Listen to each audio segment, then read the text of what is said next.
قرآن پاک میں اللہ تعالیٰ نے ایمان والوں کی ایک صفت یہ بیان فرمائی ہے کہ جب وہ کوئی عہد کرتے ہیں، وعدہ کرتے ہیں تو اس کو ضرور پورا کرتے ہیں۔ اللہ کے محبوب صلی اللہ علیہ وسلم نے احادیث مبارکہ میں منافقین کی نشانیاں بتلائی ہیں۔ منافق کی ایک نشانی یہ بتلائی کہ جب وہ وعدہ کرے تو اس کی خلاف ورزی کرے۔ تو گویا کہ وعدہ وفا کرنا، عہد کی پاسداری کرنا، یہ ایمان والا ہونے کی علامت ہے، اور وعدہ خلافی کرنا یہ منافقت ہے اور ایمان کی خلاف ورزی ہے۔ ایمان وہ دولت ہے اللہ جس کو نصیب کر دیتے ہیں تو پھر اس کو وہ اعلیٰ صفات بھی عطا کر دیتے ہیں۔ ہاں، زبان پر کلمے کا بول ہو، ایمان کی ظاہری علامتوں کو اختیار بھی کر لیا جائے، لیکن عمل کے اندر کمزوری آ جائے تو بھی پھر ایمان کی پختہ علامات سے انسان روگردانی کر بیٹھتا ہے۔ جیسے آج کل پورے معاشرے کی فضا ہماری بنی ہوئی ہے کہ مسلمان ایمان والا ہونے کے باوجود بھی،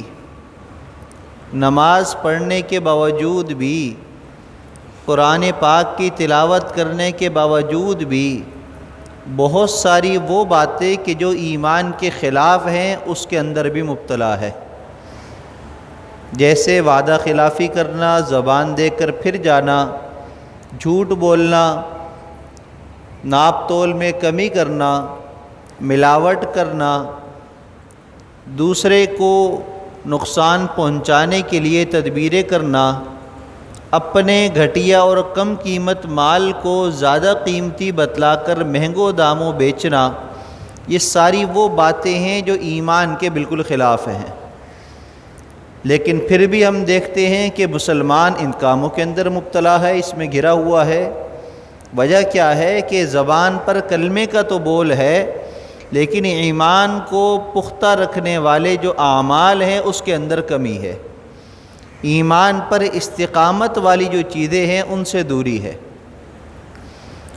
اللہ کے محبوب صلی اللہ علیہ وسلم کے ایک صحابی ہیں حضرت حذیفہ بن یمان رضی اللہ تعالی عنہما، ان کو اللہ کے محبوب صلی اللہ علیہ وسلم کا رازدار بھی کہا جاتا ہے، اور کئی باتیں ایسی کہ جو اللہ کے محبوب صلی اللہ علیہ وسلم نے آپ کو بتلائیں، آپ نے وہ لوگوں کے سامنے ظاہر نہیں کی، یہاں تک کہ جب آپ کا انتقال ہونے لگا تو اس سے پہلے کچھ باتوں کو ظاہر کیا، اور وہ بھی یہ کہہ کر کہیں میں کتمان علم یا علم چھپانے والوں میں نہ بن جاؤں، اس لیے میں یہ باتیں بتلا رہا ہوں کہ جو رسول اللہ صلی اللہ علیہ وسلم نے مجھے بتلائی تھی۔ ایسے رازدار تھے۔ ان کے والد حضرت یمان رضی اللہ تعالیٰ عنہ اللہ کے محبوب صلی اللہ علیہ وسلم مدینہ منورہ ہجرت کر چکے ہیں، یہ اس کے بعد مسلمان ہوئے ہیں، اور مسلمان ہونے کے بعد، ایمان لانے کے بعد اللہ کے محبوب صلی اللہ علیہ وسلم کی زیارت اور ملاقات کے لیے مدینہ منورہ روانہ ہوئے۔ ابھی نکلے ہی تھے کہ ابو جہل مل گیا، اور ان دنوں ابو جہل مسلمانوں سے لڑنے کے لیے، مسلمانوں سے جنگ کرنے کے لیے تیاریاں کر رہا تھا، اور وہ جنگ بدر تھی، اس سے قبل کا یہ واقعہ ہے۔ تو اس نے جو ہے حضرت یمان کو پکڑ لیا، کہا کہ پتہ چلا ہے تو مسلمان ہو گئے؟ کہا کہ ہاں ہو گیا۔ کہاں جا رہے ہو؟ کہا کہ مدینہ طیبہ جا رہا ہوں۔ کیوں؟ آپ کی زیارت اور ملاقات کے لیے جا رہا ہوں۔ کہا کہ نہیں، تمہیں نہیں جانے دوں گا، اس لیے کہ ہم ان سے جنگ کرنے جا رہے ہیں، اور تم یقیناً وہاں ان کے ساتھ شامل ہو کر ہم سے لڑو گے،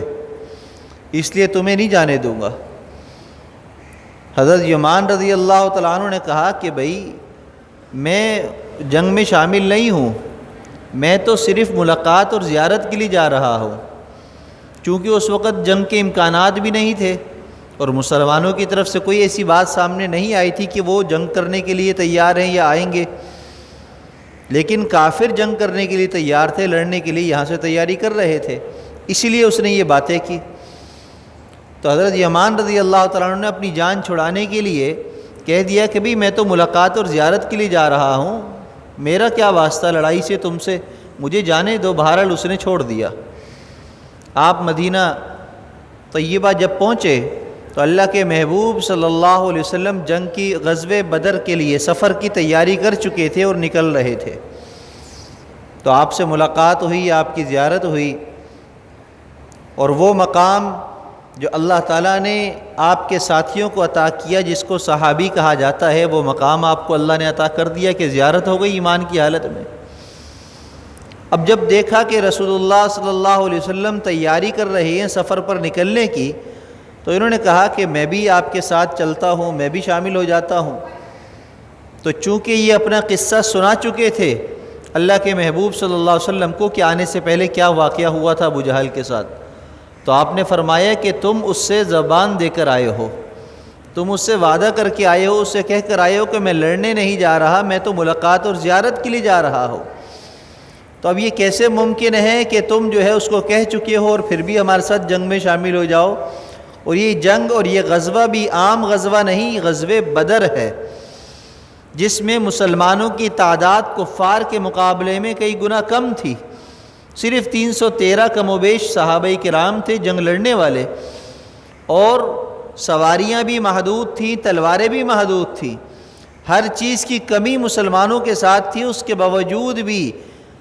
اور لوگوں کو شامل کرنے کی بجائے، ترغیب دے کر اپنے ساتھ ملانے کی بجائے، اللہ کے محبوب صلی اللہ علیہ وسلم نے حضرت یمان رضی اللہ تعالیٰ عنہ سے فرمایا کہ نہیں، تم ہمارے ساتھ لڑائی میں شامل نہیں ہو سکتے، اس لیے کہ ابو جہل کو تم کہہ کر آئے ہو کہ میں تو ملاقات زیارت کے لیے جا رہا ہوں، لہذا یہیں رک جاؤ۔ قربان جائیے اللہ کے محبوب صلی اللہ علیہ وسلم پر، آپ کی تعلیمات پر، کہ کس طریقے سے صحابہ کرام کی آپ نے تربیت فرمائی، کس طریقے سے ایک ایک حکم پر عمل کرایا، تاکہ آنے والی دنیا کو، آنے والے لوگوں کو یہ پتہ چل جائے کہ دین پر عمل کرنا کوئی مشکل کام نہیں ہے۔ ہم جو اللہ اور اس کے رسول سے وعدے کرتے ہیں کلمہ پڑھ کر، اور لوگوں سے جو ہم گفتگو کے ذریعے زبان دے دیتے ہیں، تو اس کو پورا کرنا بہت آسان ہے۔ شرط یہ ہے کہ بندہ پختہ عہد کر لے کہ مجھے یہ کام کرنا ہے، تو اس کے لیے کوئی مشکل کام نہیں ہے۔ ورنہ لوگوں کا ڈراوا، رسم و رواج، خاندان، ناک، یہ ساری چیزیں وہ ہیں کہ جو انسان کو چار لوگوں کا ڈر دکھا کر بددینی اور بے ایمانی والے کام کرا دیتی ہے،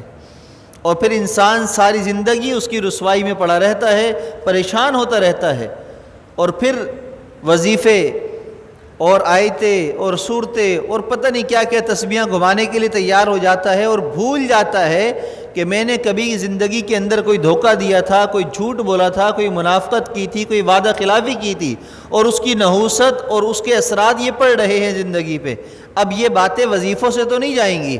بلکہ اللہ کے حضور توبہ کرنی پڑے گی، اور جو وعدہ خلافیاں کی ہیں وہاں پر جا کر معافی تلافی کر کے وعدے پورے کرنے پڑیں گے، تو معاملات صحیح ہو جائیں گے۔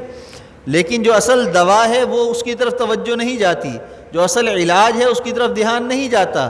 بلکہ جو رسم و رواج والی باتیں ہیں جو آگے انسان کی ناک بھی بچی رہے اور کام بھی چلتا رہے، اور وہ صرف یہی ہے کہ ہم وظیفے پڑھتے رہیں، سر زمین پر مارتے رہیں، تو اس کا کوئی فائدہ نہیں ہوتا۔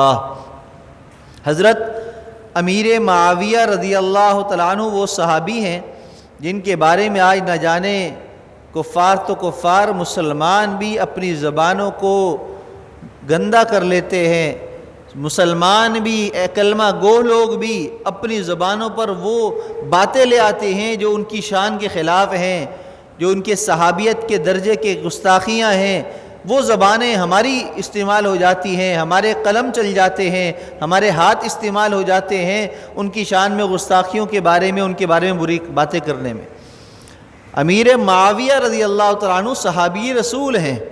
بس یہ ایک ہی نسبت کافی ہے ان کے جنتی ہونے کے لیے، یہ ایک ہی نسبت کافی ہے ان کا عزت احترام کے لیے، یہ ایک ہی نسبت کافی ہے اپنی زبانوں کو لعن طعن اور بری باتوں سے روکنے کے لیے، یہ ایک ہی نسبت کافی ہے ان کے اعلیٰ اور ہمارے ادنا ہونے کے لیے، یہ ایک ہی نسبت کافی ہے ان کے جنتی ہونے کے لیے اور ان پر لعن طعن کر کے ہم جہنمی ہو جائیں گے۔ تو یہ ایک ہی نسبت کافی ہے کہ وہ صحابی رسول ہیں، بس اس لیے کہ اللہ کے محبوب صلی اللہ علیہ وسلم نے فرما دیا الصحابۃ کلہم عدول، صحابہ سب کے سب عادل ہیں۔ قصہ مختصر میں ان کا ایک واقعہ بتلا رہا تھا۔ امیر لشکر ہیں اور آپ کی کمان میں اللہ تعالیٰ نے بڑی فتوحات عطا فرمائی، صاحب تدبیر تھے، اولو الامر یعنی کہ بہترین سپہ سالار تھے، کمانڈر تھے، جنگی حکمتوں کو بہت خوب جانتے تھے۔ روم اس وقت سپر طاقت تھا، اس کے بارڈر پر آپ کی فوجیں پہنچ چکی تھی اور آئے روز جھڑپ ہو رہی تھی، اور جہاں ان سے جھڑپ ہوتی تو پھر یہ آگے بڑھتے چلے جاتے، علاقے فتح کرتے چلے جاتے۔ اللہ کی شان،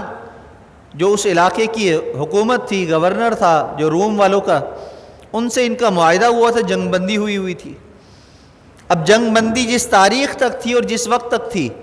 اس تاریخ تک انتظار کیا، لیکن جو آخری دن تھا اس دن صبح سے وقت پورا ختم ہونا تھا اور پھر آزاد ہو جاتے دونوں اپنی باتوں کے اندر، جنگ بندی ختم ہو جاتی۔ تو حضرت امیر معاویہ رضی اللہ تعالیٰ نے رات سے ہی فوجیں وہاں پر لگا دی بارڈر پر، یہاں تک کہ کچھ فوج کا حصہ جو ہے ان کے علاقے میں بھی داخل ہو گیا، لیکن لڑائی شروع نہیں کی۔ لیکن جیسے ہی سورج طلوع ہوا، صبح ہوئی، تو انہوں نے فوراً جو ہے حکم دیا اور آگے بڑھے، اور چونکہ اچانک حملہ کر دیا جس کی وجہ سے اللہ نے فتح عطا فرمائی، وہ بہت بڑا علاقہ جو ہے وہ مسلمانوں کے قبضے میں آ گیا۔ اب یہ لڑائی چل رہی ہے، دن کا وقت ہے، حضرت عمر بن عبسہ رضی اللہ تعالیٰ عنہ گھوڑے پر سوار ہیں، پیچھے سے دوڑتے ہوئے آ رہے ہیں، آگے لشکر کشی ہو رہی ہے۔ امیر معاویہ رضی اللہ تعالیٰ عنہ نے دیکھا تو فوراً اپنے لشکر والوں سے کہا کہ رک جاؤ رک جاؤ، کون آ رہا ہے؟ جب قریب آئے تو عمر بن عبسہ رضی اللہ تعالیٰ عنہ تھے، فرمانے لگے ٹھہر جاؤ ٹھہر جاؤ ٹھہر جاؤ،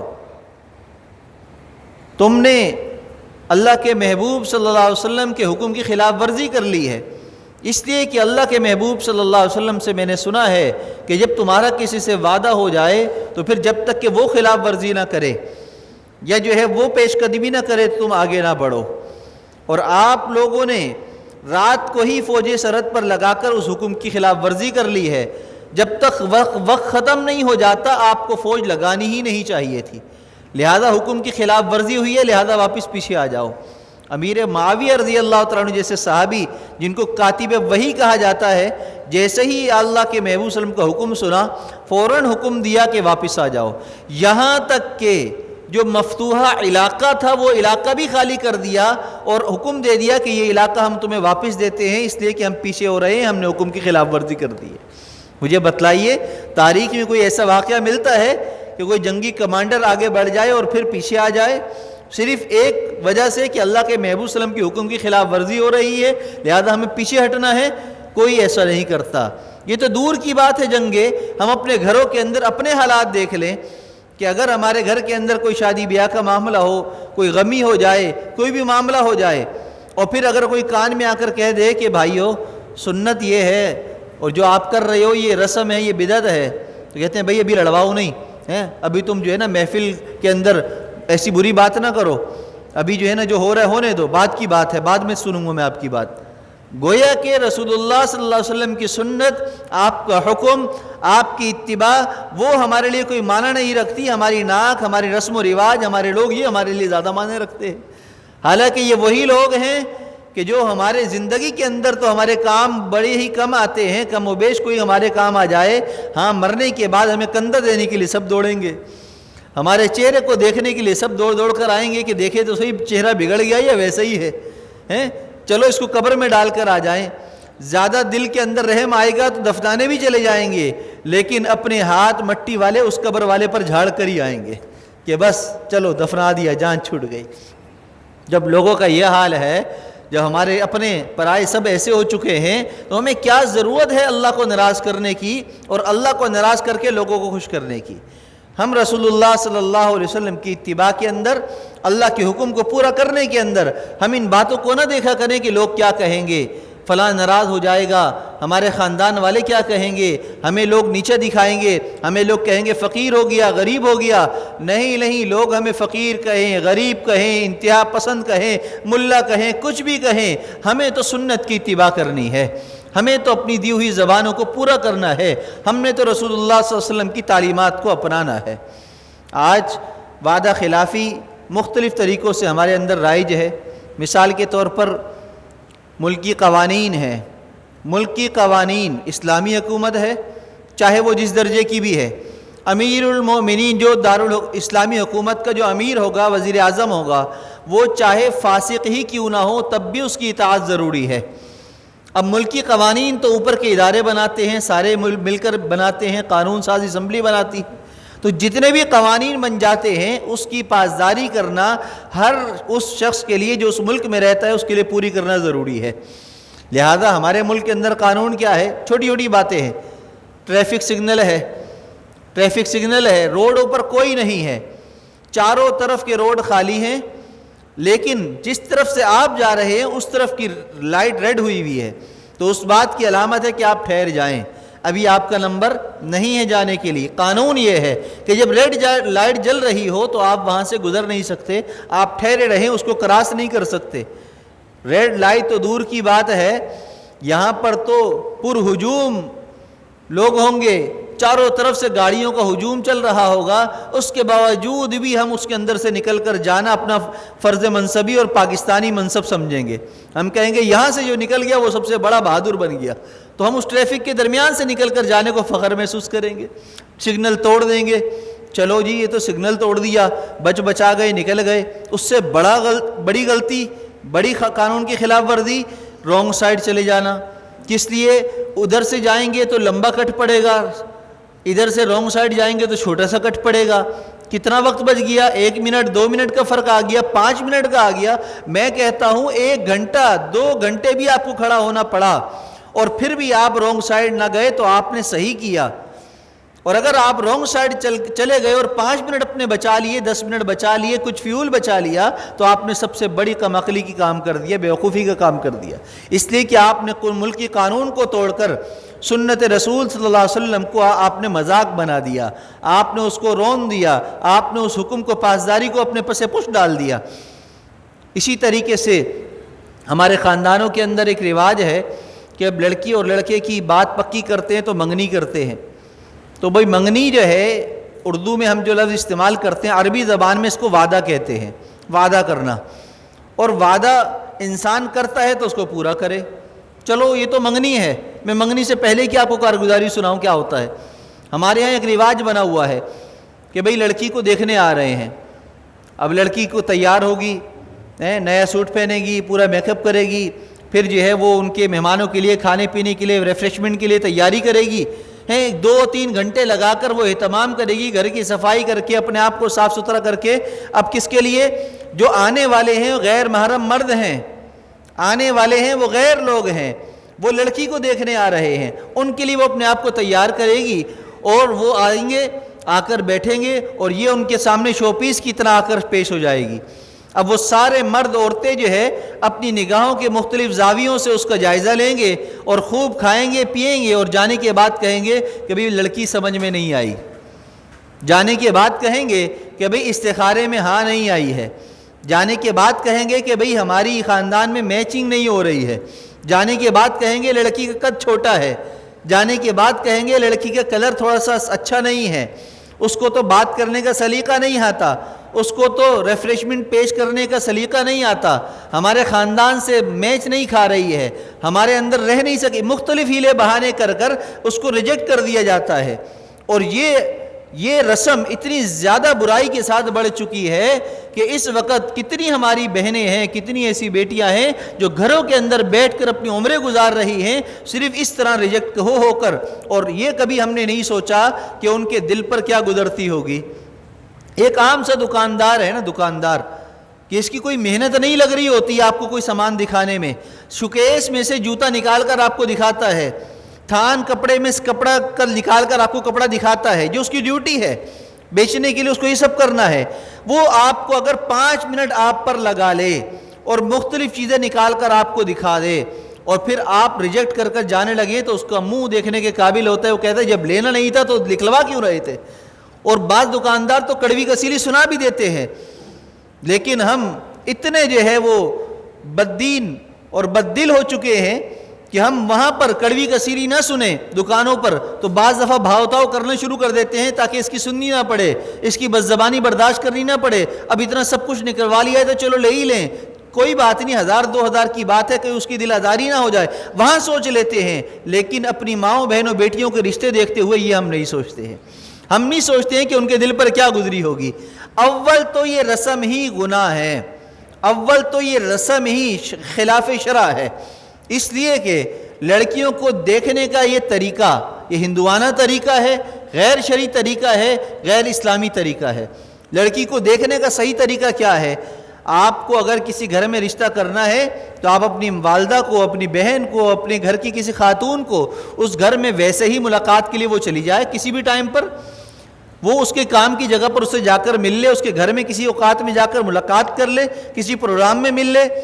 کہیں اگر وہ آتی جاتی ہے وہاں جا کر مل لے، کسی کے ذریعے جا کر اس کو دیکھ لے. تصویریں دیکھنا، جا کر دیکھنا، ملاقاتیں کرنا اور ان کو یہ جتلانا کہ ہم تمہیں دیکھنے آئے تھے، اور جانے کے بعد اس کو یہ احساس دلانا کہ ہم تمہیں ریجیکٹ کر کے جا رہے ہیں، اس سے بڑی بددینی اور بدلحاظی کیا ہو سکتی ہے؟ یہ آج عام سی بات ہے ہمارے ہاں. تو وعدہ خلافی تو دور کی بات ہے، اس سے بڑی بڑی غیر رسمی، غیر اسلامی کام ہم کے اندر مبتلا ہیں، جس کی وجہ سے ہماری مائیں بہنیں بیٹیاں کتنا پریشان ہو جاتی ہیں اور کتنے دکھ درد کے ساتھ اپنی یہ باتوں کو بیان کر کے شادی کو ہی ریجیکٹ کر دیتی ہیں کہ ہم نے شادی نہیں کرنی ہے. سارے مرد ایسے ہوتے ہیں، سب پر ایک قلم پھر جاتا ہے. کہ خدا را ان باتوں سے اپنے آپ کو نکالیے اور جو اللہ اور اس کے رسول صلی اللہ علیہ وسلم کے احکامات ہیں اس کے مطابق آگے چلیے. جو لڑکیوں کو ہمارے ہاں دیکھنے کا طریقہ کار ہم نے رواج دے لیا ہے، یہ خلاف شرع ہے، خلاف سنت ہے، لہذا اس سے اپنے آپ کو بچائیے. اسی طرح شادی کے موقع پر رسمیں ہمارے ہاں چل رہی ہوتی ہیں. کیا ہے جی؟ یوں ہوگا، یہ رسم اس طرح ہوگی، مہندی ہے، مائیوں ہے، مختلف چیزیں ہیں، یہ بھی ایک قباحتیں ہیں. اسی طرح فوتگی ہو جائے، اب وہاں ایک وبال، ایک بڑی مشکل، میسیج آ رہا ہے بھئی کیا ہوا؟ وہ بچے کے لیے دودھ گرم کرنا ہے، پڑوس کے یہاں جا رہے ہیں. کیوں جا رہے ہیں بھئی؟ وہ چولہا جلانا منع ہے نا. ہم نے کسی دیندار آدمی سے سنا ہے کہ گھر میں جس میں فوتگی ہو جائے چولہا جلانا منع ہے. کس نے کہہ دیا چولہا جلانا منع ہے؟